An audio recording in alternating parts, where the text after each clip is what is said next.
क्या मजबूरी है कि मुस्लिम लड़कियां और महिलाएं हिजाब और नकाब पहनती हैं, बुर्का पहनती हैं? बताइए। चलो मैं सवाल का जवाब दूंगा कि मुस्लिम लड़कियां क्यों निकाब और हिजाब पहनती हैं। पहले मुझे इस सवाल का जवाब दो। घूंघट क्यों करती हैं? जब उनके पति मरते हैं तो वो अपनी चूड़ियां क्यों तोड़ती हैं? मुझे इस सवाल का जवाब दो। तुम्हारे लोग गाय का पेशाब क्यों पीते हैं? इस सवाल का जवाब दो मुझे।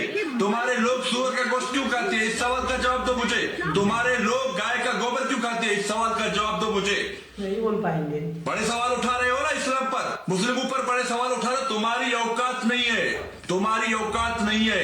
जो गैस मैं ये नहीं कह रहा हूँ कि भाई ये बंदा पाकिस्तान का, भाई जो फैक्ट है वो बोल रहा था। आओ देखो पहले मुस्लिमों पर, इस्लाम पर सवाल उठाओ। पर्दा करना गैरतमंद लोगों की निशानी। चलो गैरत तो तुम में है नहीं, तुम तो हो नंगे लोग। नंगे लोग, नंगा होने में जो तुम्हें मजा आता है वो कपड़ों में और पर्दे में करा है। तुम लोग कहते हो कि जब हम नंगा होकर घूम रहे हैं, हम नंगा होकर चल रहे हैं सड़कों पर, तो मुस्लिम भी ऐसे ही हमारी तरह नंगा होकर हमसे घुल मिल जाए। नहीं, ऐसा नहीं हो सकता। जिसके ज़बान पर कलमा है ना, उसमें गैरत होगी और वो तुम्हारे रक्षे कदम पर नहीं चलेगा, मरते दम तक नहीं चलेगा। हमारे यहाँ हिंदू है, हमने कभी किसी हिंदू से सवाल उठाया? कभी पाकिस्तान में कभी भी किसी हिंदू को टॉर्चर किया गया कि तुम्हारी औरतें क्यों घूंघट करती हैं?